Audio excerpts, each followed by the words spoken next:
नमस्कार, मी मृणाल तुमचं सर्वांचं आपल्या यूट्यूब चॅनलमध्ये खूप मनापासून स्वागत करत आहे. चला तर मंडळी, आज आपण पाहणार आहोत हेल्दी असा नाश्ता. तर त्यामध्ये आपण साहित्य बघूया. कोथिंबीर, मेथी, 5-6 लसूण पाकळ्या, आल्याचा तुकडा, 3 हिरव्या मिरच्या, 2 टेबलस्पून आपण तांदळाचं पीठ आणि मुगाची डाळ.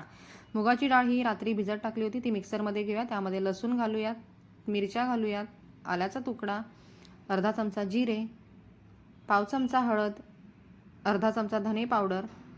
आता हे आपण थोडं जाडसर मिक्सरला वाटून घेणार आहोत. बघा, त्यामध्ये आपण बारीक चिरलेली मेथी घालणार आहोत. हा खूप परफेक्ट आणि हेल्दी नाश्ता आहे. त्यामध्ये तांदळाचं पीठ वरतून घालणार आहोत, कोथिंबीर, चवीप्रमाणे मीठ. ह्यामध्ये पाण्याचा वापर करायचा नाही आहे. तर बघा, आता आपण छान असा मेथी आणि मूग डाळीचे गरमागरम पकोडे आपण चहासोबत, खूप हेल्दी नाश्ता आहे.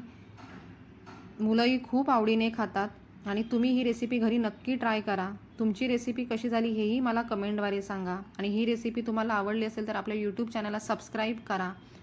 बघा, आपले गरमागरम चहासोबतचे पकोडे, मेथी आणि मूग डाळीचे पकोडे रेडी आहेत. चला तर मंडळी, खात राहा, आनंदी राहा. धन्यवाद.